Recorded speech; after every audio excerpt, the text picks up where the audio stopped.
Pour la dernière partie de cette matinée, on a mieux appréhendé les composantes de ce management durable. On va voir maintenant ensemble, lors de ce temps de débat, comment est-ce que ce management durable peut transformer vos organisations, peut transformer les pratiques au quotidien qui sont les vôtres. Et pour cela, on a la chance d'avoir avec nous des connaisseurs et des experts de ces enjeux de management et de leurs évolutions. Je vais vous les présenter rapidement avant qu'on échange avec eux. Et là encore, on prendra un temps d'échange, bien évidemment avec vous, vos questions, vos remarques à la fin de notre échange. Voilà, que les dernières personnes se mettent en place assez rapidement pour qu'on puisse commencer et que je vais vous présenter les intervenants. En commençant par Ku-Ling Yang, bonjour. Vous êtes docteur en sciences de gestion, enseignante à la Cage Business School. Vous vous intéressez particulièrement à la perception du travail et des modèles de management dans différentes cultures, notamment entre la France et l'Asie. Et vous réfléchissez à des modèles de pratiques managériaux qui peuvent évoluer, notamment autour des concepts d'agilité et comment ces concepts d'agilité peuvent s'implémenter dans des champs, et on verra évidemment dans le champ du soin. Sylvie Parini-Alemano, bonjour. Vous êtes professeure des universités en sciences de l'information et de la communication au CNAM de Paris, l'auteur de nombreuses communications qui éclairent les enjeux de communication, de confiance organisationnelle au sein des organisations, notamment dans le monde de la santé. On en parlera. Et vous avez travaillé ces notions en lien avec la santé, d'autant plus que c'est un monde que vous connaissez bien puisque vous en venez directrice d'établissement que vous fûtes avant de partir sous d'autres horizons. Anne Goujon-Belguide, bonjour. Vous êtes maître de conférence à l'IAE de Bordeaux. Vous avez fait une thèse en sciences de gestion et travaillé beaucoup avec les acteurs du monde médical, médico-social, sur les notions de performance publique et d'éthique dans le management, avec vraiment une manière de réinvestir notamment cette notion d'éthique dont on va parler et qui est essentiel et très en résonance aussi avec tout ce qu'on vient de se dire. Et vous participez à de nombreuses études et formez aussi des professionnels, notamment de direction d'établissement, notamment dans le médico-social. On en parlera. Et Barbara Robert, bonjour. Coordinatrice générale des soins au CH de La Roche-sur-Yon, dans cette Vendée presque voisine. Vous nous apporterez votre regard de terrain sur les approches qui vont nous être présentées. Et puis, la manière dont ça résonne aussi avec le projet managérial et social que vous mettez en place depuis il y a peu dans votre établissement. Je voudrais débuter avec vous, Anne. Parler de management durable, c'est un peu renverser, on l'a vu, le paradigme de gestion des organisations dans lesquelles beaucoup ont l'impression et de s'enfermer et de s'épuiser. Et pour renverser ce paradigme de gestion au quotidien des organisations, il faut commencer par revoir un premier ingrédient qui est la finalité du travail, la finalité de ces organisations. Et la finalité, c'est l'activité, la performance. Et cette notion de performance, vous avez beaucoup travaillé dessus pour voir comment elle pouvait se penser et s'appliquer dans le champ du service public et des valeurs du service public. Vous l'avez fait à travers des études de terrain, on va en parler, et puis aussi à travers des formations que vous conduisez auprès de personnel de direction. C'est intéressant parce que ces formations, c'est une manière d'enseigner, mais aussi une manière d'entendre ce que les gens disent. Je voudrais qu'on commence avec le constat de cette crise actuelle du management, de cette crise actuelle de la motivation des équipes. Qu'est-ce qui ressort pour vous qu'est-ce que vous entendez de cette crise dans ce que vous en disent ces professionnels, et en quoi ça impacte aussi cette notion de performance vécue comme subie de plus en plus? Alors, merci beaucoup de m'avoir invité aujourd'hui pour partager avec vous les résultats de mes travaux de recherche conduits sur le terrain avec des professionnels, plus particulièrement des professionnels du secteur social et médico-social. Alors, de mes constats, on va dire, constats fruits de réflexion avec les professionnels du terrain, comme je l'ai dit, je pense qu'il y a plusieurs éléments à faire ressortir. Tout d'abord, et cela a été mentionné ce matin matin la notion de perte de sens, le sens au travail. Ça, je pense que c'est quelque chose de fondamental parce qu'effectivement, dans le secteur social et médico-social, le vecteur, ce qui fait que les personnes choisissent ce travail, c'est justement le sens qu'ils donnent à ces activités. Il y a des mots-clés qui reviennent continuellement dans les discours, le fait de prendre soin, d'accompagner, le care, le sens au travail, l'altérité. Donc ce sont des notions qui sont vraiment fondamentales, qui reviennent constamment et qui pour autant semblent érodées par les pratiques managériales, érodées aussi par l'évolution plus largement, je crois, de la société. Donc, dans cette perte de sens, derrière, il faut essayer de comprendre pourquoi. Et on voit que les acteurs parlent beaucoup, les acteurs, donc les professionnels du terrain, parlent beaucoup d'une surcharge de travail et d'un sentiment d'épuisement. Donc, surcharge de travail à la fois physique, mais aussi émotionnelle. Physique parce que, comme il y a une tension en termes de masse salariale, cela veut dire qu'il y a une quantité de travail qui reste la même pour moins d'effectifs, donc une surcharge de travail à l'échelle de l'individu. Le sentiment, pour le coup, de ne pas bien faire son travail parce que justement, on n'a plus le temps d'être dans le soin, l'altérité, de prendre le temps d'être aux côtés du patient, d'être aux côtés réellement de la personne que l'on accompagne. Et cela crée une dissonance cognitive par rapport à mes objectifs premiers et pourquoi j'ai choisi ce travail. Et finalement, la contrainte organisationnelle qui m'empêche, en tout cas me donne le sentiment de ne pas bien faire ce travail. Donc ça, c'est la charge physique. La charge physique aussi qui se traduit par des blessures physiques et puis ou des maladies. Et puis vous avez la charge émotionnelle aussi, parce que quand on est dans le soin, pour le coup, c'est en travaillant notamment avec des personnels du secteur des EHPAD. Alors pour ceux qui sont dans le secteur, ce que je vais dire est juste une évidence, mais pour les autres, on apprend en discutant justement. Et c'est vrai que la mort, elle est omniprésente dans ce secteur d'activité. Et c'est comment est-ce qu'on accompagne aussi les personnels justement pour faire face à cette charge mentale, on va dire psychologique, en lien avec l'activité. Donc quand on revient avec ce management durable et cette notion de performance, une fois qu'on a fait ce constat sur le terrain, eh bien on se rend compte que quand on parle de performance avec les acteurs qui ont cette charge physique et émotionnelle au travail, eh bien ça n'a pas de sens justement. Parce que souvent, il me semble qu'il y a une mauvaise compréhension de cette notion de performance où on la rattache à cette performance financière. Alors évidemment, on ne peut pas oublier la dimension financière dans le sens rentabilité par rapport aux établissements, dans le sens optimisation des ressources allouées par rapport au fonctionnement des établissements. Mais en même temps, quand on est établissement public, quand on est dans le secteur du soin, il y a aussi la finalité de responsabilité sociétale, responsabilité pour les personnes qui bénéficient de ces soins. On ne peut pas faire abstraction de ces notions-là. Donc, cette notion de performance, elle est plurielle.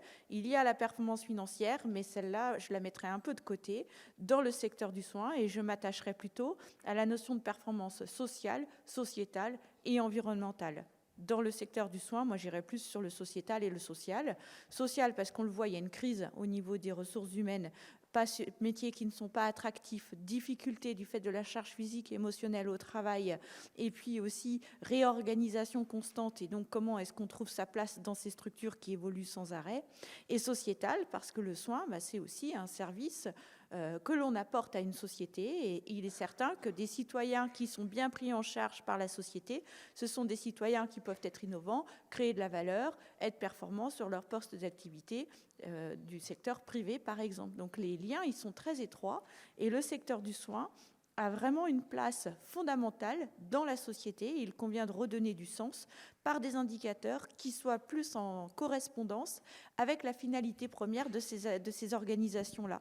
Et aujourd'hui, il me semble qu'on est en quête de trouver des indicateurs qui soient véritablement révélateurs de ces activités. Moi, il me semble que les indicateurs avec lesquels on pilote ces activités sont très orientés rentabilité, finance et peut-être pas suffisamment aussi performance à l'échelle du territoire. Il y a une autre... Il y a un autre aspect clé qui rejoint aussi vos travaux.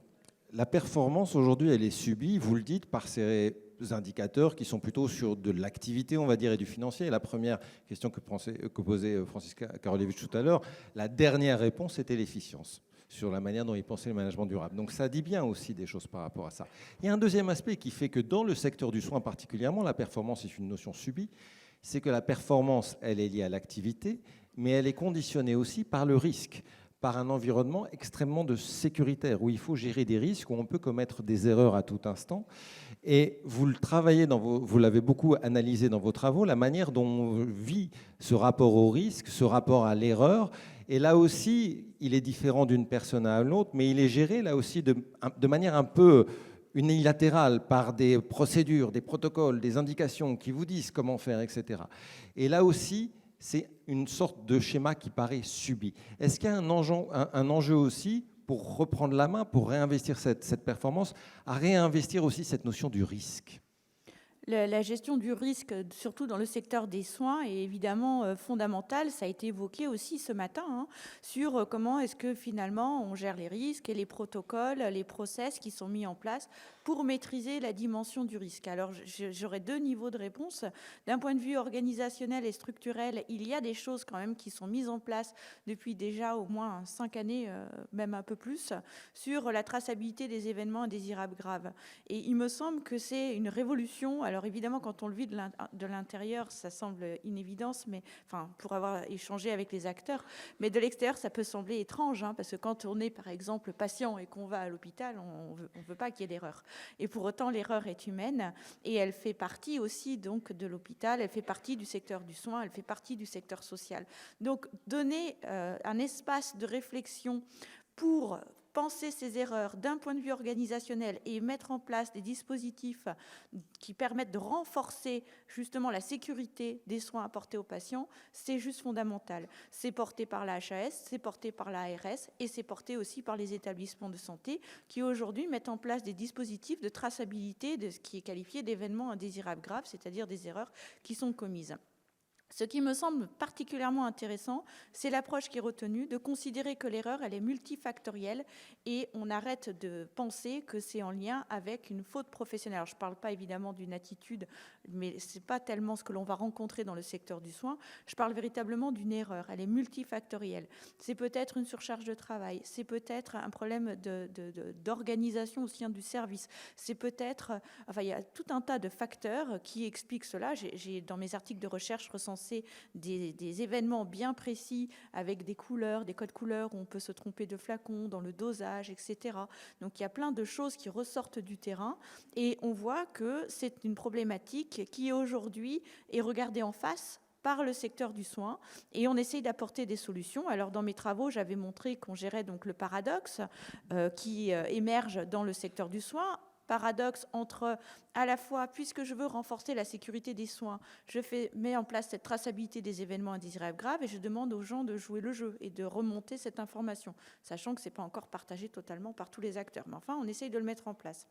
Et de l'autre côté, je joue le jeu de cette traçabilité, de cette transparence, de cette sécurité psychologique pour dire il n'y aura pas de sanctions, mais on va mettre en place des dispositifs pour renforcer la sécurité pour que ça ne se reproduise pas, être sûr que ça ne se reproduise pas dans notre service, mais peut-être aussi dans le service d'à côté, et peut-être au niveau ARS-HAS, sur le niveau national.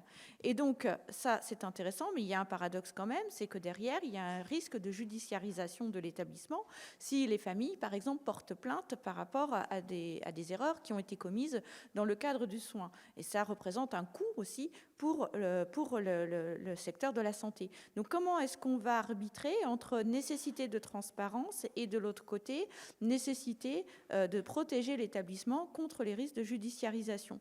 Eh bien, il y a des techniques en transcendance qu'on peut retrouver. Donc ça, c'est parce que c'est le concept théorique qu'il y a derrière. Mais concrètement parlant, ça se traduit comment? Ça se traduit par protéger déjà les agents qui sont en front-line, qui sont directement impliqués par l'erreur en les accompagnant de manière avec un soutien psychologique et en les isolant dans un premier temps du problème rencontré. Et ce sont les cadres et l'établissement qui prend en charge la communication avec la famille et le premier compte rendu par rapport à l'événement tel qu'il a été rencontré.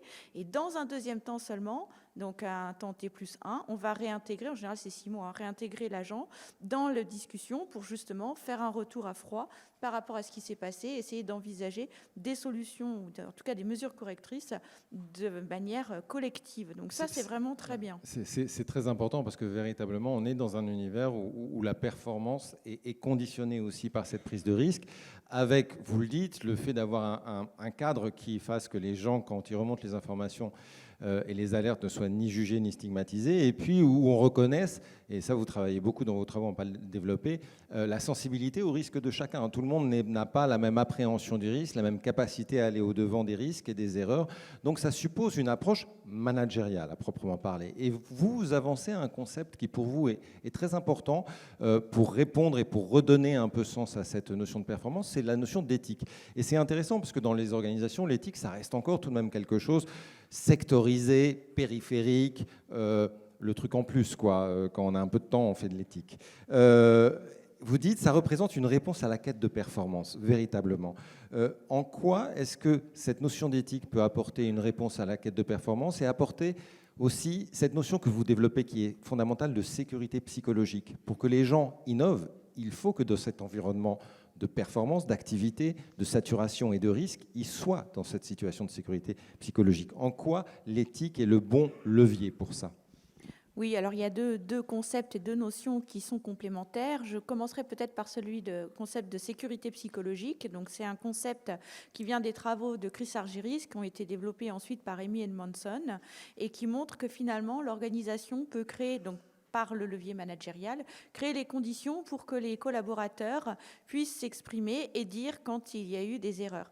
Pour le coup, donc Amy Edmondson, c'est une Américaine qui a travaillé justement dans le secteur hospitalier aux États-Unis et qui avait montré à travers deux équipes, l'étude de deux équipes, qu'il y avait une équipe où on parlait beaucoup d'erreurs justement et les collaborateurs se sentaient en sécurité, en confiance pour parler des erreurs, et il y avait des réflexions collectives qui étaient menées pour renforcer la sécurité des soins apportés aux patients, et de l'autre côté, une approche un peu plus classique, mais qu'on retrouve malheureusement encore dans les établissements, de la sanction, et où finalement, le bon professionnel, c'est le professionnel qui ne commet pas d'erreur, sauf que ça n'arrive pas, et que quand on est dans cette logique-là, eh bien, on va répéter sans arrêt les mêmes choses, parce qu'on ne se donne pas la chance d'améliorer les protocoles et les processus, et d'impliquer tout le monde dans cette réflexion.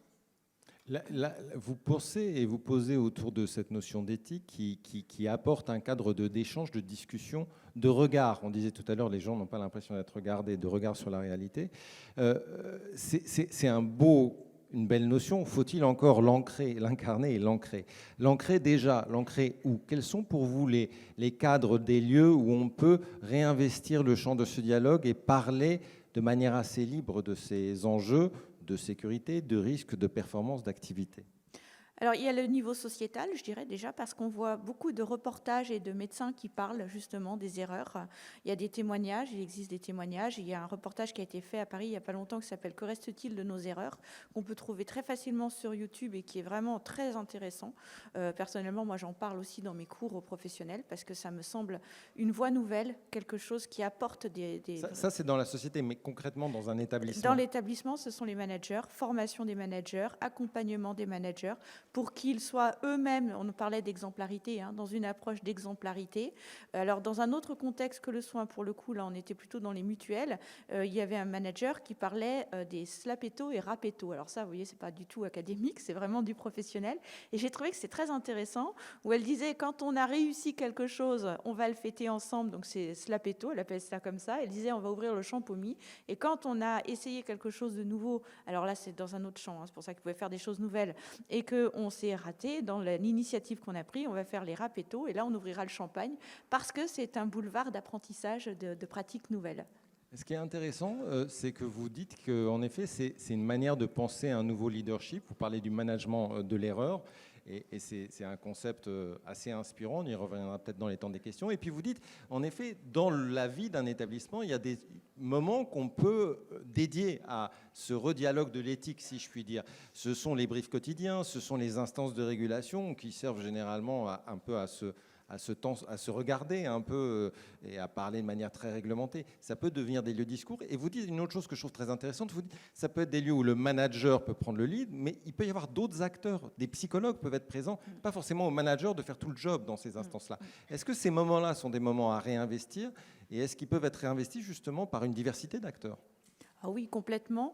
C'est des choses qu'on voit. Moi, je trouve que dans le secteur justement social et médico-social, il y a énormément de pratiques qui sont en avance sur leur temps et qui ne sont pas suffisamment connues et déployées dans d'autres secteurs d'activité. Notamment, on parlait ce matin de la transdisciplinarité, on parlait des équipes avec plusieurs types de métiers qui devaient réfléchir ensemble autour du parcours du patient. On parle de lieux où j'ai vu aussi des psychologues qui interviennent auprès des équipes sans que le manager soit présent pour accompagner aussi les équipes quand elles rencontrent des situations particulières ou qu'elles ont besoin, elles expriment le besoin de faire un débriefing par rapport aux pratiques et ce qu'elles ont rencontré. C'est très intéressant. Et puis, il y a aussi, je pense, les communautés de pratiques qui peuvent se développer. On le voit beaucoup, qui sont les meilleurs, ce sont les spontanés en général, qui viennent des professionnels eux-mêmes. Et dans le soin, on le retrouve, des professionnels qui créent des communautés de pratiques. Et ces communautés de pratiques sont très efficaces avec des moments de rencontre un peu comme aujourd'hui officiels et puis des moments aussi d'échange entre eux. Parce que ce qu'on retrouve aussi dans les discours, c'est le sentiment d'isolement. Où les personnes ont le sentiment que ça va très vite, il y a des problèmes à gérer un peu tous les jours, et puis ils doivent faire preuve beaucoup de créativité, c'est des mots qui sont venus, la créativité managériale, pour faire face à des situations critiques, parce qu'on n'a pas la possibilité de mieux rémunérer les agents, on n'a pas forcément la possibilité de les accompagner dans la carrière, donc qu'est-ce qui reste comme levier managérial ? Et un levier, donc la créativité managériale est un levier, et le fait de pouvoir échanger avec une communauté pour ne plus être isolé et peut-être partager les bonnes pratiques, c'est vraiment des outils qui sont intéressants. Et l'éthique, c'est le retour à la réalité des pratiques, ce que disait Noëlle Bernard tout à l'heure quand elle disait les gens pensent à ce qu'ils font, en fait. Et c'est vraiment cette définition qui revient. L'enjeu pour faire du management durable, c'est d'avoir les bons ingrédients. Un ingrédient, c'est de repenser la finalité, essayer de repenser cette notion de performance et de l'incarner autrement. On le voit, un autre enjeu, c'est de travailler sur l'organisation elle-même, parce que c'est bien de penser une performance autrement, mais si c'est pour être dans des organisations qui sont tout le temps sous tension, on le voit, qui s'enferment dans une gestion continue de l'urgence et de l'aléa, ça risque d'être vite un peu compliqué, pour le dire simplement. Comment est-ce qu'on peut penser aussi dans un modèle de management durable les organisations autrement, avec un modèle qu'on va dire agile ? Ça se développe dans beaucoup d'autres secteurs depuis quelques temps, un modèle qui permet de s'adapter, de s'ajuster, comme la grenouille de Francis tout à l'heure, qui sortait au bon moment de l'eau bouillante. C'est quelque chose que je voudrais voir un peu avec vous, Cooling. Vous travaillez depuis des années déjà sur cette agilité des organisations. Essayez de voir comment est-ce qu'on peut concrètement la mettre en œuvre à l'échelle d'entreprises, mais peut-être aussi d'établissements. Avant toute chose, peut-être un petit regard très rapide. Il y a une autre, vous travaillez beaucoup sur le lien entre le rapport au travail, aux organisations entre la France et d'autres pays, notamment la Chine, et vous l'avez fait pour des infirmières, avec à la fois à Shanghai un très grand établissement de soins, et puis une clinique à Bordeaux, et vous avez regardé la manière dont elles perçoivent de manière différenciée le travail et la souffrance au travail. Qu'est-ce qui se recoupe et qu'est-ce qui diffère ? Merci. Donc, bonjour à tous et à toutes. Je suis ravie d'être là parmi vous. Et tout d'abord, je vous présente mes excuses. Mon français n'est imparfait. Il est très très bien. Et, mais c'est une aventure vers l'agilité. Parce que l'agilité, pour moi, c'est une capacité et c'est une aventure non conventionnelle. Donc, par rapport à votre question, j'aimerais souligner et partager avec vous ce que j'ai vu sur le terrain, en France, en Chine, même au Japon, en Suède. Et que, assurez-vous, c'est le sujet courant qu'on peut trouver dans le secteur santé sont mêmes, ou similaires.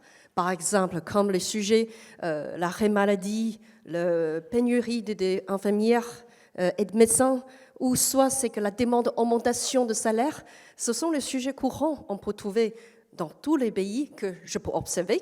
Ça c'est assurant.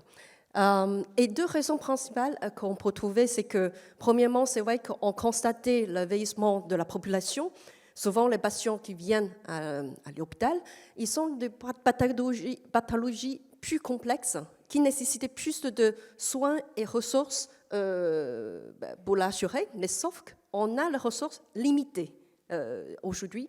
Deuxièmement, c'est qu'on a déjà constaté, c'est le vieillissement de notre collaborateur. Et là, il n'y a pas suffisamment de jeunes qualifiés infirmières qui vont prendre le relais.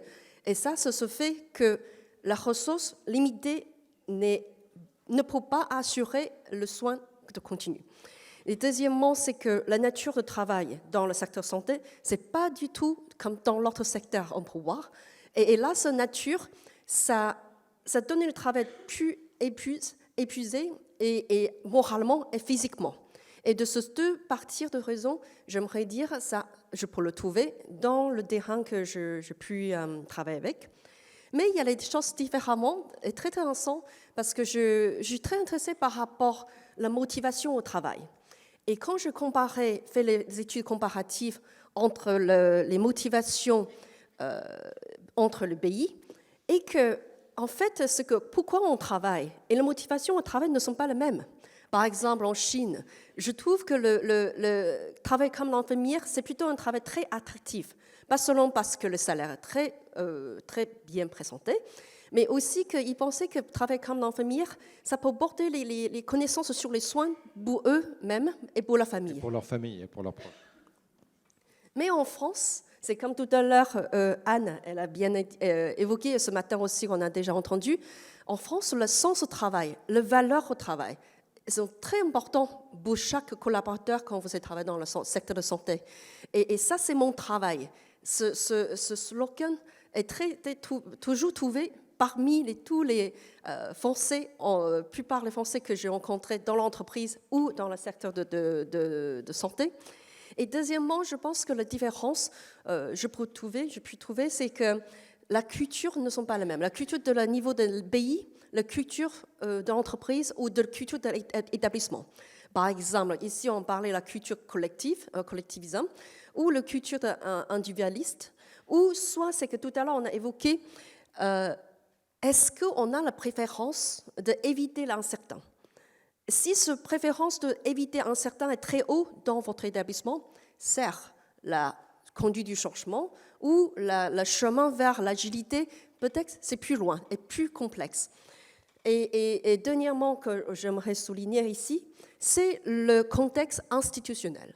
Donc, de la niveau de pays, de la niveau de secteur, de la niveau d'organisation et aussi individu. Par exemple, je peux plus constater aussi en France ou dans le pays européen, il y a beaucoup de protocoles qu'ils ont mis en place dans le secteur de santé, y compris les secteurs, par exemple, pharmaceutique. Et tout ça, ça peut jouer aussi pour dire que la conduite du changement ou la chemin, la venue vers l'agilité, chaque établissement, chaque institution, il y a sa propre façon de faire, c'est la sienne, et on peut s'inspirer par rapport à comment on fait dans les autres, mais il faut vraiment constater dans notre processus qu'est-ce que ça marche bien et comment ça peut mieux marcher pour la future. Alors ça, c'est les constats un peu internationaux, ils sont éclairants. Le chemin vers l'agilité dont vous parlez, on va l'étayer et l'éclairer un petit peu. Déjà, en quoi est-ce que cette agilité peut favoriser ce que vous appelez la gestion du travail réel? Et c'est ce qu'on dit depuis ce matin, c'est-à-dire la différence entre ce qu'on est censé faire et ce qu'on est appelé à faire vraiment. Je pense que ça parle un peu. Et oui, aujourd'hui, tout le monde travaille dans l'entreprise. Je suis sûre, vous avez une feuille qui indique votre travail, votre liste de travail. Et là, c'est dans la théorie et dans le pratique, dans le terrain, ce que je pense Anne et moi, tous les collègues, on a fait la recherche, ce sont les travails prescrits. Prescrit, ça veut dire quoi? Ça veut dire que, comme vous le savez, c'est ce qu'on on imagine et que les attentes, les objectifs pour votre travail.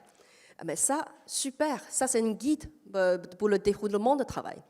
Sauf que le travail réel, c'est plus complexe que ça, que vous avez vécu, et c'est pourquoi vous avez soufflé, ou pourquoi vous n'avez trouvé pas la solution. Mais ce sont les choses, c'est que ce qui est fait, très bien, mais il y a aussi que les choses n'ont pas abouti. Il y a des choses, on essaye, mais on a l'échec. Ce sont les choses, on aurait voulu le faire. Et là, est-ce que la direction, est-ce que notre responsable, est-ce que nous-mêmes, est-ce qu'on a déjà pris en considération tout le travail réel? Et si c'est que la distance entre le théorie, travailler théorique, au travailler prescrite, et le travail en réel, la distance est très éloignée l'un à l'autre. Et avec toutes les pressions, la pression qu'on a aujourd'hui par rapport au budget, par rapport les tensions au sein d'un établissement, clairement, ça ne marche pas. C'est pourquoi on a plus en plus d'arrêts maladie, on a plus en plus de tensions et conflits au sein de notre établissement. C'est cet écart qu'on va voir comment on peut justement le réduire et trouver de l'agilité là-dedans entre ce qui reste à faire, mais aussi, et vous le mettez bien, ce qu'on a essayé de faire et ce qu'on voudrait faire. C'est là aussi qu'est ce travail réel, avec une agilité. Pour la construire, il faut la construire, vous le dites, à différents niveaux, collectifs, individuels et organisationnels. Quels sont ces niveaux et pourquoi il est important d'agir sur tous ces endroits-là? Oui, donc comme vous pouvez trouver, c'est que l'agilité, c'est que pour moi et pour la recherche, de la part de perspective de recherche, c'est une méthode qui peut apporter la souplesse, la dynamique et une autre façon de penser et réagir. Et pourquoi que je trouve que l'agilité au travail, en fait, c'est pas seulement la direction d'apporter ce vision, mais aussi que j'ai mis beaucoup d'accent sur le niveau d'équipe et les niveaux individuels. Et on doit favoriser ces deux niveaux. Pourquoi? En fait, selon mes terrains de recherche, l'agilité au niveau de direction, c'est un accompagnement, c'est un soutien, c'est s'adapter et donner la vision par rapport à qu'est-ce qu'on doit réagir ici, aujourd'hui et dans le futur, par exemple dans 5 ans. Mais si on peut donner plus de parole au niveau d'équipe, par exemple, pour poser la question, est-ce que notre équipe a déjà prend le recul sur la situation vécue et rebondit? Est-ce que notre voix est déjà écoutée et prise en compte? Et des questions que j'ai aussi mis dans mes slides, par rapport à chaque niveau d'agilité, en fait, il y a des questions différemment à poser. Et si votre réponse plutôt sont oui, tant mieux. Mais si votre réponse toujours est non, là, il y a des questions à se poser par rapport à est-ce que l'agilité, c'est vraiment le bon moment pour mettre en place au sein d'un établissement. C'est intéressant, notamment sur 2 niveaux. Ça rejoint ce que disait Anne, c'est-à-dire qu'il y a tout de même une sensibilité différente des uns et des autres, individuelle et collective, sur laquelle il faut jouer par rapport à cette notion d'agilité. Tout le monde n'est pas agile de la même manière au bon moment. Et puis, il faut que ça se joue aux 3 niveaux. La direction doit donner les moyens, doit savoir anticiper pour permettre. Et trop souvent, on demande à l'autre d'être agile et soi-même, on reste bien assis sur son petit coussin. Donc, il y a vraiment une action à tous les niveaux qui se joue. Quelques pistes, et une piste notamment que vous mettez en avant, c'est celle des équipes temporaires. En quoi est-ce que c'est une manière d'aller au-devant d'une agilité nouvelle au niveau de l'organisation? Comme tout à l'heure, on a évoqué que l'agilité, c'est une bonne méthode, je trouve, pour porter un peu dynamique, pour porter les souplesses au sein d'un établissement. Mais les choses, par exemple, l'équipe temporaire, en fait, vous avez déjà mis en place. Je suis sûre, par exemple, tout à l'heure, quand on discutait avec notre invité, vous avez déjà mis en place. Et la question aujourd'hui, on doit se poser, c'est est-ce que ça marche bien? L'équipe temporaire, c'est quelque chose comme un support. C'est quelque chose, c'est que souvent dans l'entreprise, on a utilisé l'équipe temporaire pour trouver les nouvelles façons de faire, pour créer le nouveau produit. Et ça, vous savez que, par exemple, comme les entreprises Apple, comme les entreprises Pfizer, que vous connaissez très bien, ils ont déjà mis en place l'équipe temporaire depuis très longtemps. Et c'est pourquoi récemment, si vous regardez, c'est qu'en 2021, il y a un article très intéressant qui parlait que pourquoi c'est Pfizer qui a trouvé le vaccin contre Covid, pour le Covid-19, et bien pourquoi ce n'est pas l'autre entreprise. Et dans cet article, il a bien insisté que la façon de penser agile et l'équipe temporaire, comment ça peut travailler, intégrer tous les talents dans l'entreprise pour consacrer une force collective pour préparer pour l'avenir et préparer pour créer les nouveaux produits. Et ce que je voudrais insister aussi, ici, par exemple, dans l'entreprise, comme ici, prenons-nous l'exemple General Electronic, eh bien ça, et comment ils ont favorisé la façon de penser agile et le management agile. Comme vous savez, c'est une entreprise, une grande entreprise. Ils sont tellement habitués avec un système de contrôle très rigide. Et donc, à un moment donné, ils ont trouvé que là, mais ça ne marche pas.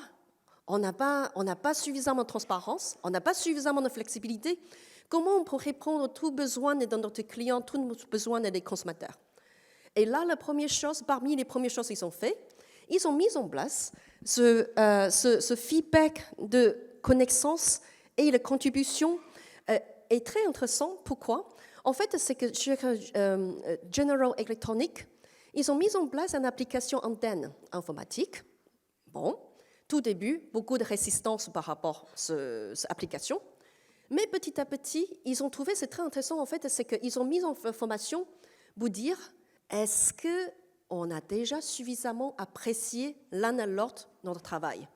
Et donc, en fait, dans ce feedback de reconnaissance, ils ont encouragé chacun dans l'entreprise, aux États-Unis, au Japon, dans tous les pays, ont donné le feedback direct, ont apprécié le travail de notre collègue, le travail de notre M+1, notre travail de notre collaborateur, et on utilisait une façon très positive pour le dire ce que c'est bien fait, et on a utilisé une façon très constructive pour proposer les solutions. Et ça change l'environnement, le climat dans l'entreprise. C'est très intéressant parce que en fait, il y a vraiment des corrélations entre vous deux. Autant vous dites, créons aussi de nouveaux espaces pour parler de la performance et parler du risque. Créons de nouveaux espaces pour pratiquer la transversalité, puisque les équipes temporaires ou ces applications-là, c'est des manières aussi de porter et d'apporter la transversalité. Je voudrais qu'on avance, parce qu'on reviendra sur ces éléments-là avec vous, Sylvie, parce que je le dis, le management durable se joue à plusieurs niveaux. On le voit, changer la finalité, la notion de la performance, changer les organisations en apportant des espaces et des cadres pour travailler de manière plus agile, plus transversale. Et puis, il y a un troisième ingrédient essentiel, c'est la ressource. Alors, la ressource, il faut qu'elle soit là. Le problème, c'est qu'aujourd'hui, on le voit bien dans la multiplication des tâches, dans les contraintes, les procédures, elles s'épuisent et elles s'épuisent même à vue d'œil, elles se démotivent et les feuilles de poste se vident aussi de plus en plus. Alors, comment mobiliser cette ressource? Comment la réinvestir? Vous travaillez beaucoup dans vos travaux sur, quelque part, sur cette notion de ressource, sur la manière dont, j'aime bien cette idée, un cadre de travail normal va devenir un peu pathologique, ou en tous les cas va commencer à dysfonctionner de manière sourde parfois, et puis de manière explosive au bout d'un moment. Et comment est-ce qu'on peut prévenir ce moment où tout d'un coup la ressource va s'épuiser d'elle-même, va se démotiver? Et vous mettez en avant des notions assez importantes, on va les détailler, celle de la confiance organisationnelle généralisée, celle de la communication organisationnelle, qui sont des manières peut-être de réactiver et de remettre en avant cette ressource que sont les humains et les compétences qui composent les organisations. Petit point peut-être au début aussi avec vous, parce que vous, de votre formation de directeur d'établissement, de votre connaissance du monde de la santé que vous travaillez beaucoup dans vos études. Quel constat là aussi vous faites de cette crise de perte de sens, de cette crise de démotivation, pas que dans le monde de la santé, mais qui gagne le monde du management? Bonjour, merci de m'avoir invité. Donc moi, je suis une psychosociologue qui fait de l'infocommunication. Je pourrais m'étendre 10 ans sur pourquoi je suis passée de l'un à l'autre. Alors, pour répondre à votre question, effectivement, ça fait vraiment écho à ce qui vient d'être dit. La ressource, c'est vous, la ressource. Parce que sans vous, rien ne fonctionne. Sans vous, il reste des murs et il reste des gens qui attendent que vous vous occupiez d'eux. Et donc, ça fait des années.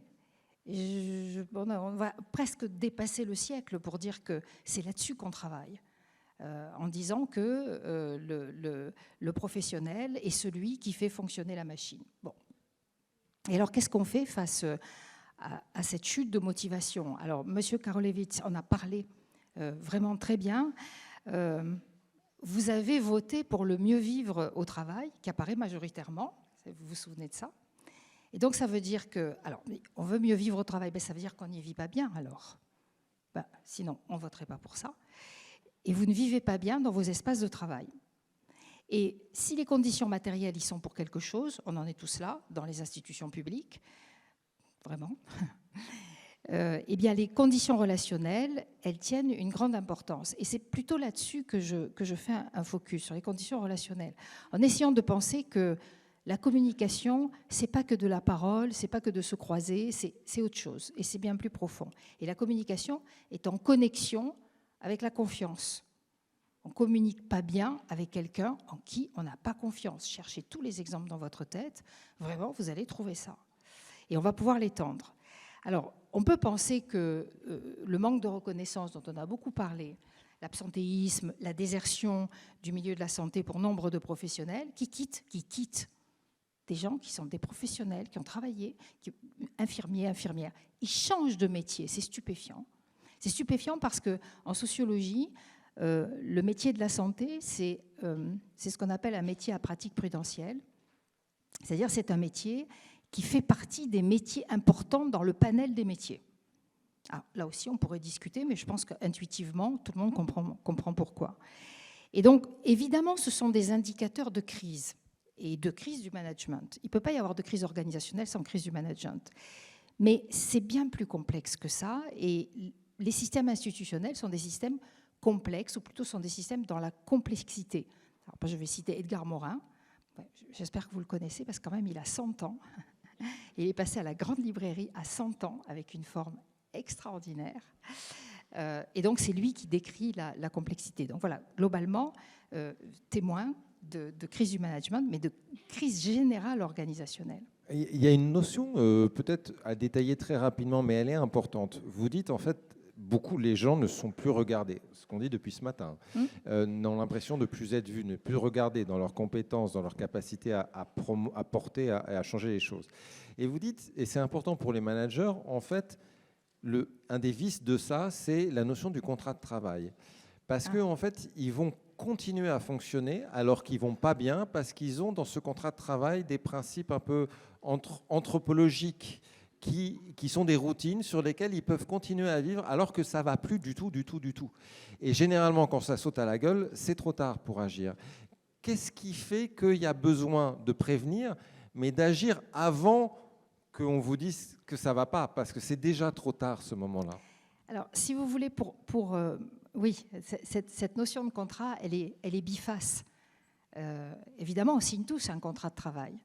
Mais dans le contrat de travail est contenu, alors vous parliez de travail prescrit, dans le contrat de travail est contenu le travail prescrit. Et puis, on sait qu'on entre quelque part. Le CHU de Bordeaux, ce n'est pas la PHP, ce n'est pas les autres cliniques, c'est le CHU de Bordeaux. Il y a quelque chose d'identitaire qui fait que, quand j'y entre, c'est mon environnement, c'est mon territoire, et je sais ce que je vais aller y trouver. Et là, il y a quelque chose d'un contrat bien plus tacite. Je pense que c'est ce que vous évoquiez. Alors, pour le dire très vite, du côté, pour ceux que ça intéresse, mais vraiment, c'est passionnant, c'est ce qu'on appelle le contrat narcissique, et ça a été développé par une psychanalyste qui s'appelle Pierre Aulagnier. Contrat narcissique de pacte des négatifs. C'est intéressant parce que le contrat que je signe, je sais que je vais avoir des renoncements à faire. Et quand l'équilibre est pas suffisamment bien fait, je tombe en déception et peut-être en dépression. Voilà, donc cette notion de contrat, elle est quand même fondamentale. Mais elle est d'autant plus fondamentale. Cet après-midi, on reviendra sur cette notion de contrat et Et voilà, et c'est aussi pour tracer ce lien-là.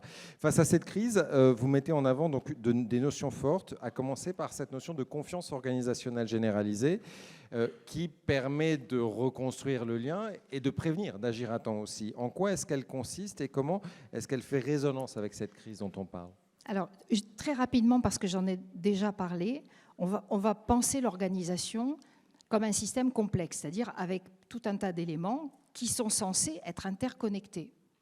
Et puis, ce système, il est dans un environnement. Et cet environnement, ce qu'on va appeler l'écosystème. Donc, on pourrait penser, l'écosystème, c'est toutes les parties prenantes. Alors, par exemple, la RSE est très concernée par tout ce qui est écosystémique, vous le savez bien, puisque normalement, l'organisation doit contrôler tout ce que ses parties prenantes, tout ce que ses partenaires font et ont comme garantie de qualité. Et là, on est en plein dans tout ce qui est développement durable. Mais maintenant, c'est vraiment très, très clair dans la RSE. Donc, organisation, écosystème.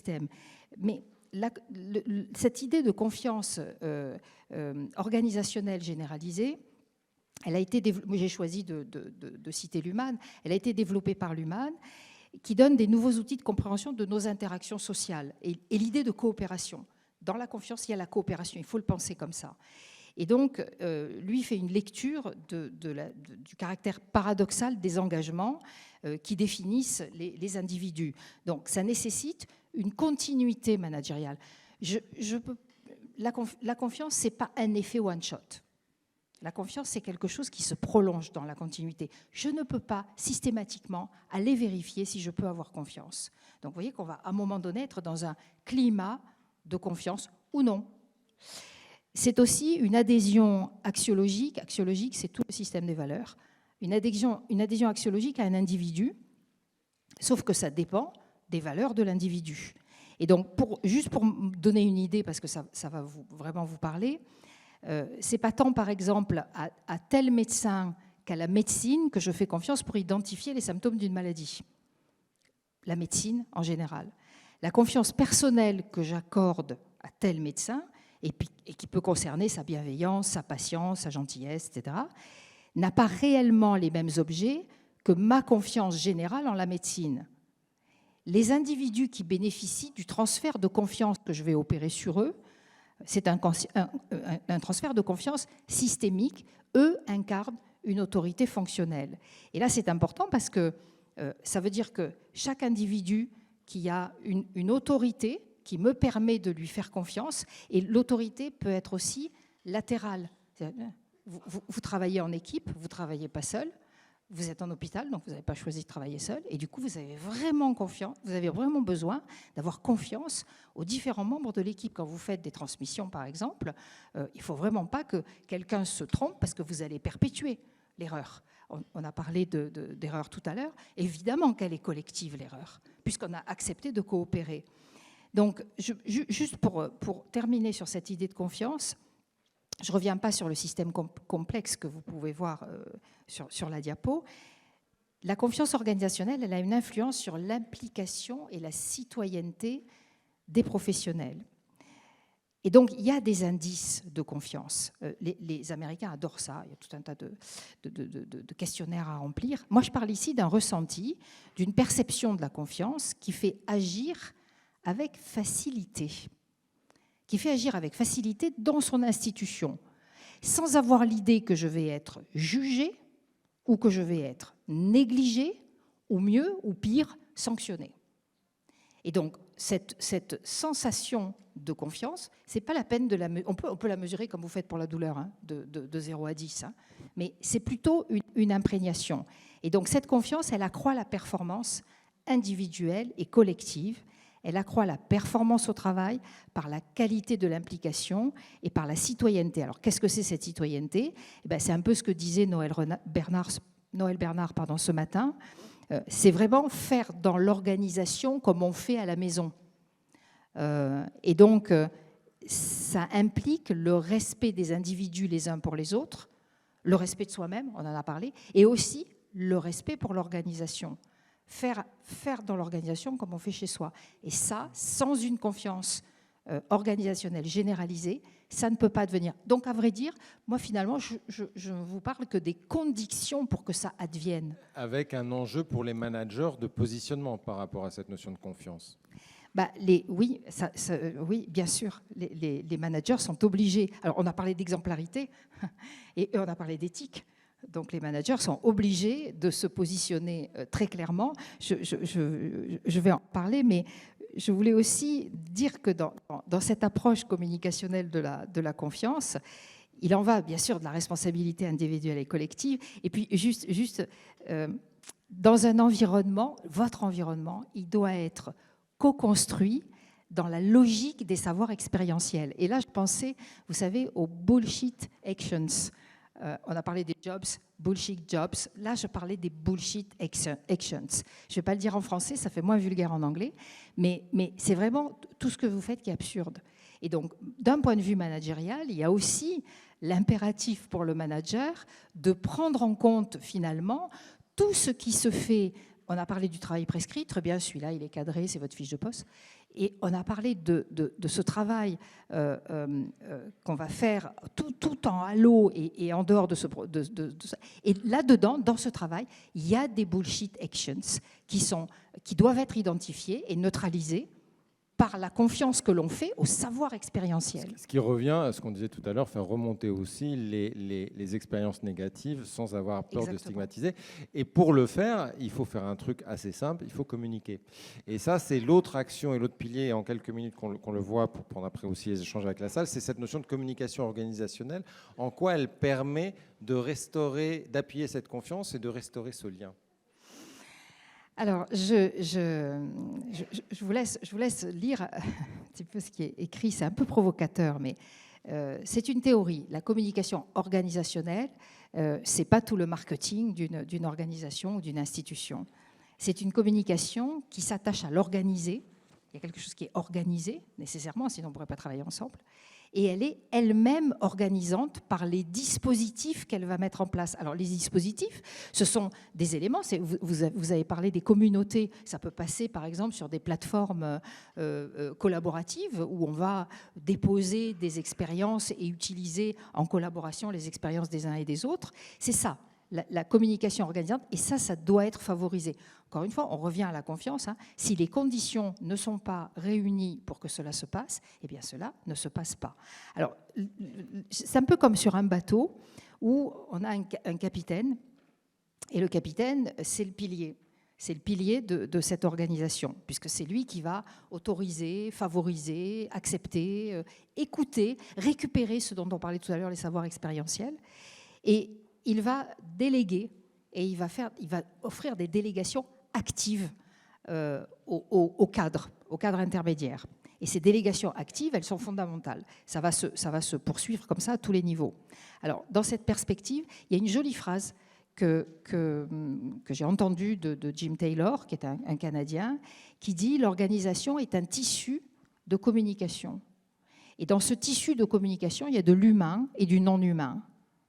Le non-humain, c'est tout le matériel que vous avez et que vous allez utiliser pour travailler et en même temps pour communiquer. Chaque matériel est communicant. Et puis ce sont tous les humains, tous les gens qui sont autour de vous, des médicaux, mais pas que, les administratifs aussi, qui sont interreliés. On a parlé de reliance, on est vraiment là-dedans. Et on sait très bien, on n'est plus dans le biologique mais dans le système électrique, que s'il y a un fil qui est débranché, c'est l'ensemble qui ne marche plus. Alors on a beau le dire, moi je suis un peu embêtée parce qu'on le dit, tout le monde le dit, reliance, mais là aussi c'est une impulsion managériale que cette reliance, et je crois qu'il y a une façon aussi de la part du manager de communiquer, c'est-à-dire de donner des informations qui sont des informations appropriées à chacun des récepteurs. C'est important, et vous le dites, que la confiance permet aussi de penser la communication autrement et l'aide. Et vous dites, il faut aller de l'avant, il faut sortir, il faut donner plus d'accès, il faut aller sur le terrain. Il ne faut pas hésiter à faire ces choses-là. Et c'est parce qu'on parle à l'organisation et au nom de l'organisation. Ce sont des enjeux importants. On y reviendra probablement dans les questions. Je voudrais, avant justement ce temps d'échange avec la salle qui est important, aller vers vous, Barbara Robert, et prendre un peu le regard du terrain, si je puis dire. La formule est un peu journalistique et facile néanmoins. De votre point de vue, qu'est-ce que vous retenez un petit peu des constats qui ont été faits déjà par les trois sur ce que vous voyez et vivez de votre établissement et des pistes qu'elles ouvrent, qu'est-ce qui vous chatouille et vous titille le plus? Bonjour à tous. Donc, je suis Barbara Robert. Je suis directrice des soins depuis 12 ans. J'étais donc infirmière, cadre de santé, cadre supérieur de pôle. J'ai exercé en CHU, en établissement ESPIC, Centre de lutte contre le cancer, et puis CH désormais. Donc voilà, mon niveau d'expérience et de référence de formation, pour que vous sachiez d'où je parle. Alors voilà, effectivement, j'ai pris un certain nombre de notes là sur ce qui est évoqué. Alors tout me fait écho, hein, bien sûr, ça serait une surprise si ça n'était différemment. Sur la perte de sens, j'ai retenu effectivement la surcharge émotionnelle, le traitement des erreurs. Sur ce volet-là, je pense que vous avez fait quasiment ce qui représente presque la synthèse de ce qui devrait être mon exercice professionnel au quotidien, si je peux dire ça, avec quand même justement des actions qui sont menées, pour ma part en tout cas, de manière très proactive vis-à-vis de l'encadrement. Ça, c'est vraiment pour moi le point fondamental. Voilà. Je suis convaincue que c'est à travers l'étayage qu'on leur apporte, le fait de conforter des compétences, de laisser des espaces de décision, de définir ensemble des espaces aussi de discussion, que finalement on arrive à traiter ce que vous venez d'évoquer. Hein. Non seulement à le traiter, mais à innover ensemble et à trouver des solutions là où il n'y en a plus, donc à créer. Donc, c'est vrai que cette perte de sens aujourd'hui, on la vit très fortement. Moi, je la relie aussi à un morcellement des activités de plus en plus important dans les organisations de travail, dans la structuration de nos établissements, dans nos processus de décision. Enfin, voilà, je pense qu'il y a aussi cet élément-là qui nous fait perdre un petit peu le sens. Après, sur les notions de travail prescrit, travail réel, travail en équipe, équipe temporaire, on en avait discuté juste un tout petit peu juste avant. Cet exemple-là me parle beaucoup parce que pour avoir connu des délégations de gestion en CHU il y a déjà bien longtemps, il y a plus de 15 ans, peut-être 20 ans même, c'était une organisation qui était très, très fonctionnelle et qui donnait beaucoup, je dirais, d'espace de décision pour l'encadrement. Ça peut être de la gestion d'absentéisme, ça peut être conforter des projets, se donner du temps pour de la formation, enfin voilà. Et pour moi qui connais aujourd'hui une équipe de ce qu'on appelle nous de compensation et de suppléance, c'est vraiment, je pense, cette équipe qui nous a permis de passer la crise, très concrètement, avec ce que vous avez décrit, c'est-à-dire des professionnels qui avaient des compétences de polyvalence et d'adaptabilité qui nous ont permis de faire fonctionner de nouvelles constructions de services, donc en occasion des prises en charge Covid en l'occurrence. Donc voilà, je pense que tout me fait écho, mais moi, on va dire qu'aujourd'hui, mon centre de traitement, c'est de faire reconnaître les actions qui doivent être menées auprès de l'encadrement des services et l'encadrement supérieur pour agir sur tous ces points-là. Agir sur la confiance avec les équipes, agir sur le traitement des risques, agir sur la performance au quotidien.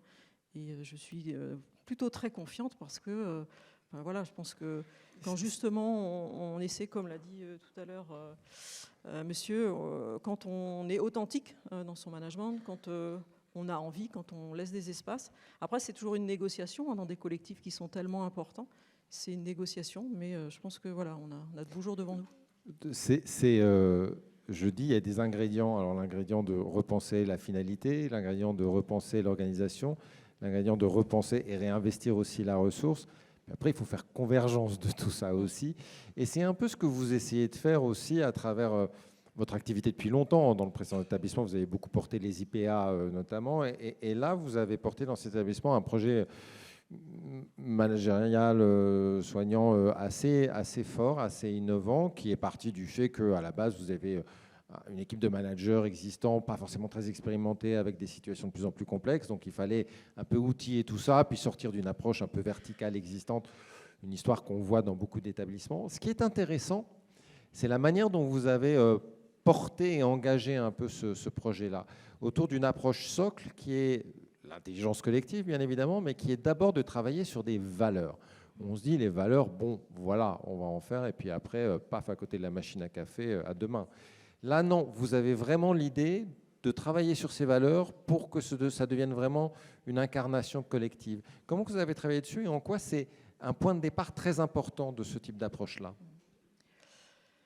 Je pense que quand on se retrouve confronté à des équipes qui sont en difficulté pour toutes les différentes raisons que vous avez évoquées, hein, une pression sur l'activité, une pression à la performance, une pression à la gestion du risque, eh bien, on essaie d'apporter des réponses et on essaye de prendre un petit temps pour se reposer, pour se dire ensemble qu'est-ce qui est important pour nous. Alors ça peut paraître basique, mais c'est de mon point de vue quand même le socle de la réflexion. Et pas juste pour évoquer un certain nombre de valeurs, juste pour les inscrire au fronton de nos différents projets, hein, donc aussi pour nous sur le fronton du projet managérial, sur le fronton du projet de soins, de l'établissement, mais du projet de soins aussi de territoire, puisque pour le coup, si ça vous intéresse, on pourra en échanger, mais j'ai aussi une casquette territoriale sur le GHT, donc c'est un travail avec les collègues. Quand on s'est dit ça, on le met en action, hein, c'est-à-dire que très concrètement, avec un groupe d'encadrement très large, on a travaillé, alors moins longtemps qu'avant, parce que là aussi en termes d'agilité, moi j'ai le sentiment que c'est une attente. Voilà, on ne fait plus des groupes de travail qui durent 2 ans, on fait 3 réunions ensemble. On a aussi des méthodes d'animation qui nous permettent d'arriver à des consensus plus rapidement, puis j'ai le sentiment qu'il y a cette volonté-là.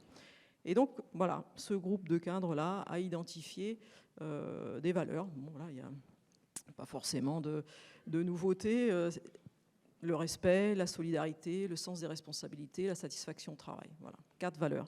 Mais une fois qu'on les a nommées, c'est comment elles se déclinent dans notre quotidien de travail. Et ça, c'est important. Et ça a été sans doute la partie la plus longue, parce que identifier ces 4 valeurs, ça a été assez rapide. Mais par contre, comment on convenait ensemble qu'on allait les traduire dans ce qu'on faisait, les cadres des services, les cadres de pôle, moi-même, enfin voilà, on a convenu ensemble de cette traduction. Et ça me paraît important parce que à chaque fois qu'on se retrouve en situation, on essaye d'y faire référence. C'est-à-dire que ce n'est pas une élucubration. Des choses très concrètes que vous connaissez certainement. Lorsque, avant l'été ou même la semaine prochaine, on reconstruit une feuille de route pour se dire comment on va passer l'été ensemble, quelle capacitaire on va essayer de maintenir, comment on va gérer l'absentéisme tous ensemble et qu'est-ce qui se passera si on n'y arrive pas, et ainsi de suite. Voilà, on se reprend sur ces valeurs, c'est-à-dire voilà, la solidarité, elle va concrètement se manifester comment au sein d'un pôle, entre pôles, sur les parcours patients. Voilà, comment elle va se jouer cette solidarité concrètement? Sur le sens des responsabilités, la consommation des ressources allouées d'un cadre vis-à-vis d'un autre, quand on a un peu plus de personnel parce qu'on a moins d'absentéisme et que le collègue à côté est en difficulté. Comment ça se joue? Donc il nous faut des espaces pour discuter de ces choses-là et on y fait référence. On y fait référence. Et la satisfaction au travail, ben voilà, c'est aussi ça. C'est-à-dire dans la qualité de vie au travail de mon équipe, moi ce que j'ai pu mettre en place, je le partage. On a des équipes mutualisées, ce que vous avez dit tout à l'heure. Voilà. Donc on essaye concrètement de la mettre en action à chaque fois. Dans le projet de soins, c'est la même chose. Quand on parle des usagers, voilà, comment est-ce qu'on met en action notre sens des responsabilités? Comment est-ce qu'on met en action notre solidarité? Comment vous, alors là encore la formule est facile, comment vous outillez les managers pour qu'ils portent aussi cette approche un peu novatrice et d'intelligence collective associée à ces valeurs-là? Ça prend du temps, ça c'est la première chose. Enfin, moi, lorsque je suis arrivée il y a 4 ans dans cet établissement, la première rencontre, je m'en suis sans doute pas très bien pris. Une première rencontre avec l'encadrement, ils sont presque une centaine. Ça a duré 3 heures, j'étais toute seule. C'était une liste de courses, une liste de plaintes, voilà. Donc, je me suis dit, voilà, c'est sûrement quelque chose à reprendre ensemble. Et en fait, voilà, il y avait de la volonté de contribuer davantage, d'être plus écouté, d'avoir des espaces de décision dans un périmètre donné qui soit aussi respecté, d'avoir de la confiance de la part de alors la direction, hein, c'est une entité qui n'est pas toujours tellement circonscrite, mais enfin, je la représentais à ce moment-là. Et donc, je me suis rendu compte effectivement qu'il s'agissait d'étayer ces cadres sur, pour certains, des compétences de base, hein, très clairement, dans l'animation d'équipe, sur la gestion des conflits, être plus à l'aise. Et je trouve que c'est encore plus important aujourd'hui, post-crise, si on peut dire ça comme ça. Je trouve que la confrontation à l'équipe, elle n'est pas facile, c'est clair. Donc, moi, j'ai souhaité, et avec l'accompagnement de la direction générale et de la DRH, pouvoir renforcer ce volet-là, qui était pas si important en termes de formation continue auprès des cadres. Donc c'est effectivement de l'analyse de pratique, c'est l'optimisation de la pratique managériale sur ces volets-là, hein, on vient de le dire, gestion de conflits, conduite de projet, mais aussi le champ de tout ce qui est, ou tout ce que sont les compétences émotionnelles reliées à la prise de décision. Voilà, c'est des choses un petit peu récentes, en tout cas pour nous. Et toute cette activité-là, ce brassage-là, si je peux dire aussi, parce que des formations au sein de l'établissement, donc je vous ai dit à peu près une petite centaine de cadres, mais aussi avec leurs collègues des autres sites sur le GHT, tout ça aussi a généré de la réflexion sur les pratiques, des réflexions sur comment les compétences managériales. Et donc, moi, j'en recueille, je pense, les fruits, enfin eux surtout, c'est ce qui est le plus important. Et du coup, pour les équipes aussi, parce que maintenant, ce que j'en attends, et je pense que je suis à peu près dans cette temporalité-là, c'est la transposition, finalement, les bénéfices attendus sur ce même travail réalisé par les cadres auprès de leur équipe. Voilà. Et c'est ça, effectivement, et c'est ce pari-là que moi, je fais. Je me tourne vers la salle sur le temps qui nous reste, il nous en reste un peu, pour prendre vos réactions à ces approches, à ces initiatives, à ce qui a été porté par les unes et les autres sur ces enjeux de management et de manière de changer l'approche. Là encore, vous levez la main, là encore, le micro vient à vous et on échange et on discute parce qu'on est vraiment là pour ça. Donc n'hésitez pas à prendre le micro pour dire ce qui vous intéresse, ce qui vous paraît possible, pas possible aussi dans ce qui a été porté comme idée et pratique.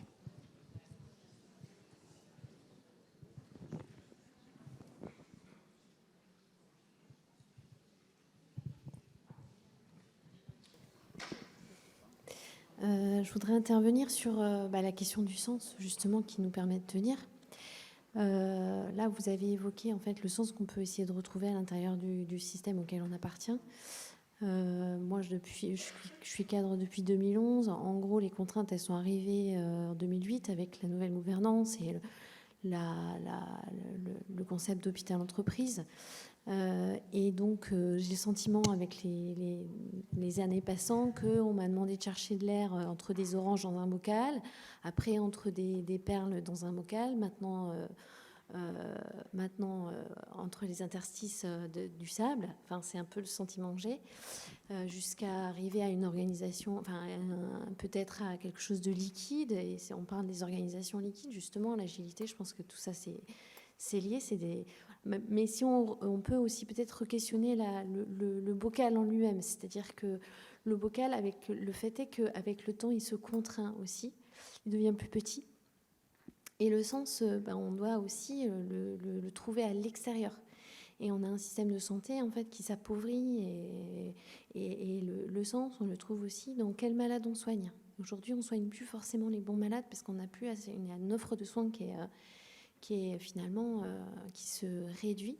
On a vu les crises passées. Celle actuelle, là, c'est la crise des bronchiolites en pédiatrie. Aujourd'hui, au lieu de soigner les enfants à un état clinique auquel on était habitué à les prendre en charge, on les prend parce qu'ils arrivent très graves, parce qu'ils n'ont pas pu accéder au système de soins avant. Et d'ailleurs, on leur a demandé de surtout pas venir aux urgences.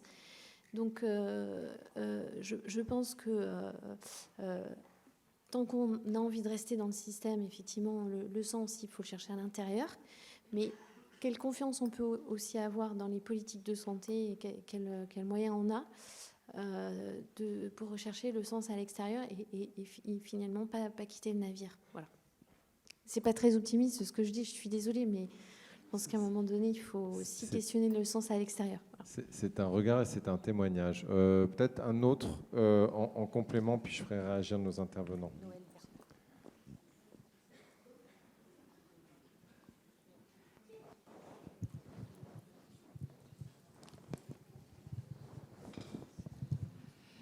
Moi, je vais avoir un propos plus optimiste et je voudrais rebondir sur ce que vous venez de dire, Madame Robert. Je crois que c'est dans cette histoire, je sais qu'il y a plein de cadres dans cette assemblée. Je pense qu'il y a aussi, ce que j'ai bien aimé, c'est que vous avez ouvert une porte, mais vous avez amené les cadres avec lesquels vous travaillez à se saisir de quelque chose. Et je crois fondamentalement que Alors je sais, hein, les conditions sont difficiles, etc. Mais dans le management, je crois qu'il y a, justement, il faut arrêter comme ça, puis il faut faire plus comme ça. Et c'est-à-dire, c'est peut-être à chacun d'entre nous de se saisir de là où il est, de quelque chose, voilà, qui peut bouger. Moi, je vais vous dire, hein, si je suis là aujourd'hui à parler devant vous, on ne m'a pas déroulé le tapis rouge. D'accord ? Donc, j'ai demandé des choses, on ne me les a pas forcément données, et je me suis débrouillée. Si vous ne pouvez pas passer par la porte, vous passez par la fenêtre. Alors, il faut un peu d'agilité, on en parle, mais voilà, je crois qu'il y a vraiment dans cette question... il faut aller quelquefois saisir des choses. Et je pense que ça, c'est important et ça permet d'avancer. Oui, on prolonge un peu, puis on vient à vous. Ouais. Après Barbara Robert. Oui, alors moi, je vais rebondir, ça va faire écho, toujours pareil. Moi, je veux bien passer près du micro, s'il vous plaît. Je veux bien passer par la fenêtre, hein, parce que ça ne me dérange pas, tant qu'il faut y aller. Mais justement, on va peut-être retomber sur ce que vous avez dit, Madame Robert, sur cette confiance. Suite à ces moult crises là qu'on a passées, on est encore dedans sur d'autres qui viennent se surajouter, on s'est toujours pas relevé et on n'est pas prêt de s'en relever. On est un peu dans le négatif, n'est-ce pas, Juliette ? Mais on va essayer de rebondir parce qu'on s'accroche. Par contre, vous l'avez dit, la confiance, je ne sais plus si c'est Mme Robert ou c'est Mme Almano qui en a parlé. Moi, je voudrais un petit peu des indices quand ce niveau de confiance, finalement, dans ces moments de crise, il a tendance un petit peu à être abaissé. Des outils, éventuellement, parce que vous avez parlé de feedback. Dans ces grosses entreprises, le feedback est très compliqué. Si on peut essayer de faire remonter ce curseur un petit peu de confiance, des outils pour nous permettre, nous, de donner notre confiance ou de nous faire entendre qu'il faut avoir peut-être confiance. Et en fait, c'est ça, c'est... Pardon. En fait, c'est peut-être nous donner des petits indices, des petites pistes, parce que prendre la bannière, on sait le faire, hein, nous, cadres de santé, on sait faire prendre la bannière et dire ça va plus maintenant, mais on sait très bien que ça suffit pas, voilà, parce qu'en fait, il va falloir qu'on remonte ce petit curseur de confiance, voilà, de savoir si vous aviez, vous, des petites pistes et des aides et qui nous permettraient de passer peut-être par la fenêtre plus facilement. Alors, Barbara Robert, comment on passe par la fenêtre? Non. Alors, comment on passe par la fenêtre? À mon avis, c'est une construction qui prend un petit peu de temps aussi, hein, c'est sûr. Pour ma part, par exemple, hein, obtenir la confiance du directeur général, de mes collègues des directions fonctionnelles, mais oui, c'est une construction. Donc, notamment par des espaces de discussion. Moi, c'est quelque chose que j'utilise beaucoup, hein, avec une collègue, vis-à-vis de l'encadrement supérieur, vis-à-vis des cadres de santé, c'est-à-dire des espaces qui soient à la fois des espaces de discussion stratégiques, des conversations stratégiques, hein, comme on les appelle, et puis ces conversations opérationnelles. Donc, à la fois, on traite les sujets, les projets, on regarde quels sont les impacts pour nous, quelles sont les opportunités, et puis on a d'autres espaces qui sont clairement de la résolution de problèmes collectifs, voilà. Mais voilà, pour vous répondre aussi à toutes les deux, c'est vrai que c'est à la fois, de mon point de vue, une posture, clairement, hein, c'est-à-dire qu'on y va. Alors, c'est pas tous les jours facile, comme pour vous tous, hein, c'est clair, mais l'idée, c'est de se saisir de tout, de mon point de vue. C'est-à-dire, toute contrainte, toute difficulté est aussi une opportunité.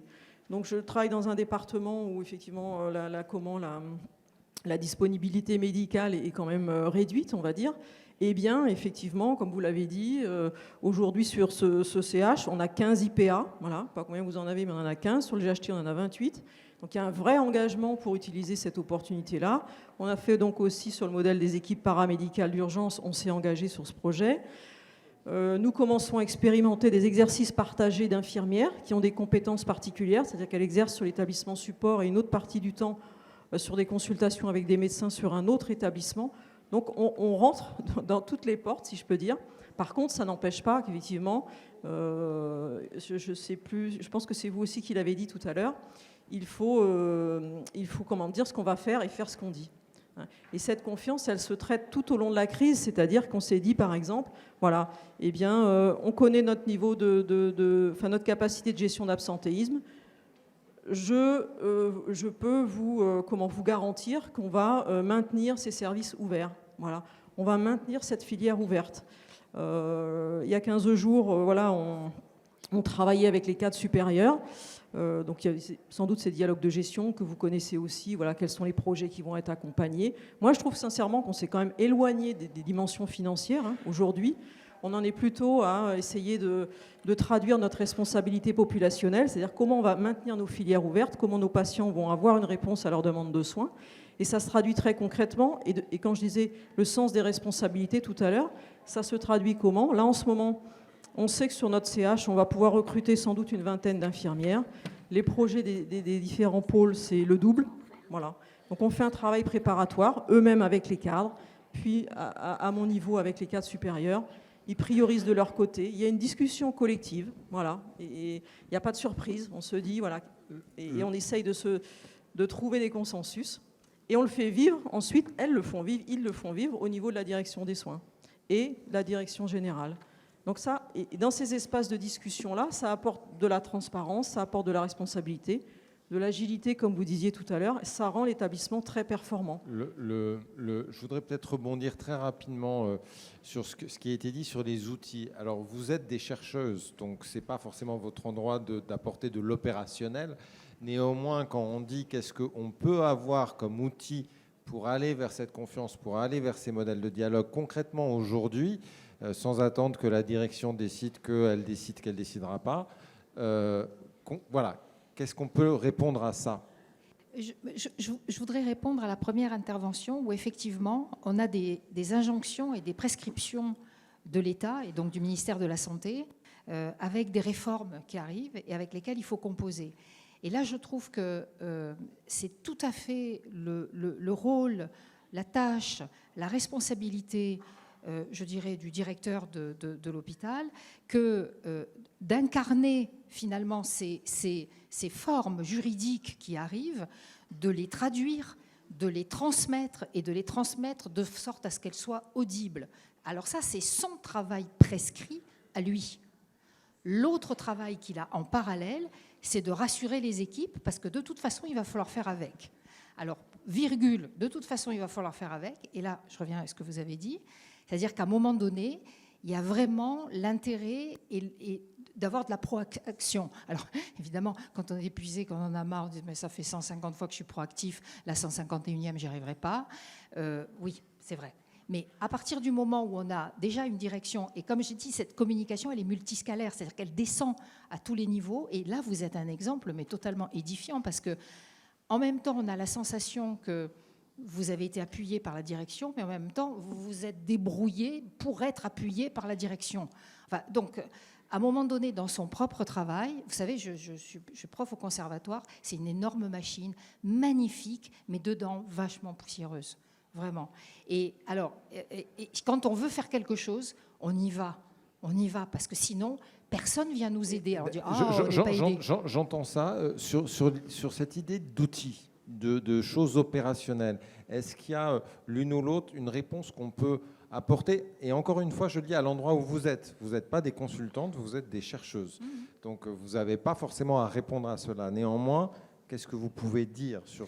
Non, je veux juste conclure en disant que effectivement le directeur est un traducteur, c'est quelqu'un qui doit savoir déléguer. Mais les managers qui sont là, c'est eux qui posent cette question-là. Voilà, il doit savoir déléguer et à partir du moment où on a une délégation, on compose avec cette délégation. Et ça revient à ce que vous disiez, c'est-à-dire générer de la créativité. Mais je veux dire, mais même pour soi, à la limite même pour soi, c'est-à-dire redessiner un périmètre qui va faire qu'on va trouver une part de bonheur dans ce qu'on fait et être renvoyé après en amont et retourner finalement ce qui a été fait et qui a marché au niveau de la direction générale. Anne, en complément peut-être. Oui, moi je voulais rebondir par rapport à tout ce qui a été dit jusque-là. Finalement, les outils, ce n'est pas tellement des outils, c'est des démarches à mon avis. C'est plutôt dans l'entrée de la démarche que de l'outil qu'il faut penser l'action. Et la première des choses que je vous dirais, c'est rendre visible l'invisible. C'est-à-dire qu'aujourd'hui, il y a des tas et des tas de bonnes pratiques qui sont mises en place, notamment à l'hôpital, et qui sont méconnues, ne serait-ce que du service d'à côté. Ce que vous disiez dans vos pratiques, aujourd'hui, c'est une excellente opportunité pour échanger, et il n'y a pas beaucoup d'espace de régulation et d'échange de ces bonnes bonnes pratiques. Je le sais parce qu'à l'université, c'est exactement la même chose.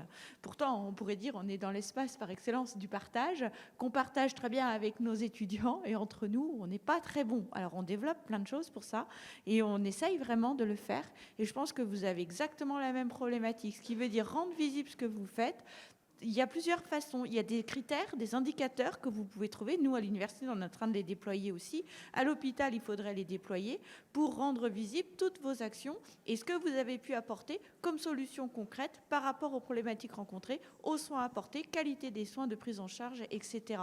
Ça, c'est des choses à faire parce qu'on a à apprendre là, maintenant, entre établissements et pour les futures générations, parce qu'aujourd'hui, ça ne vous aura pas échappé, il y a un problème d'attractivité du secteur. Pourquoi ? Parce qu'il y a une méconnaissance de ce secteur aussi de la part des jeunes. On ne sait plus comment les recruter. Il y a eu de nouvelles modalités de sélection qui ont été mises en œuvre, qui ne répondent pas aux attentes du métier, parce qu'encore une fois, c'est une vocation. Et cette vocation, elle n'est pas forcément entendue par les jeunes. Donc, faire connaître ce que l'on fait. Nous, on le faisait, je dirais, avec beaucoup de modestie et d'humilité. Et finalement, c'est un peu comme si c'était un devoir que l'on rendait à la société qui va de soi. Et aujourd'hui, comme on est en situation de crise et de diminution des moyens, je crois qu'il s'agit de redonner un peu la place de nos activités au sein de la société. Et la première des choses, c'est de rendre visible ce qui ne l'est pas. Un petit mot peut-être de complément là-dessus, sur ces outils qu'on peut apporter. Alors, outils, il y a pas mal d'outils, mais plutôt que je voudrais donner encore une fois l'accent sur la communication multidimensionnelle, ou communication à 360 degrés. C'est que, est-ce que notre voix est écoutée? Est-ce que notre direction a côté et faire un suivi sur ce qu'on dit? Souvent sur le terrain, j'entends, c'est que dans chaque service, il y a les manques les soignants, mais il y a certains services, ça fonctionne mieux, même ils ne sont pas suffisants. Il y a certains services, il y a plein de conflits. Et donc quand j'entends tout ça, en fait, le rôle de la garde de l'infirmière, ça joue un rôle très important parce que ça, c'est faire un lien entre les directions et l'infirmière. Et quand le garde, c'est bien assuré l'équipe, et bien vraiment, c'est que prendre les choses essentielles et faire le suivi et faire les démarches pour aider l'infirmière pour travailler sur le travail. Et là, ça passe mieux. Et donc, ce que je voudrais dire, la communication, si on voudrait favoriser cette communication, la proximité, vraiment à l'écoute, vraiment donner le suivi, et ça, c'est les premières choses essentielles à mettre en place. On va voir d'ailleurs cet après-midi vraiment comment déployer cette approche concrètement. On parlera d'outils, on parlera de dispositifs notamment pour voir comment on peut travailler dans le sens de ce management durable. On vous remercie beaucoup, merci à vous quatre pour vos éclairages.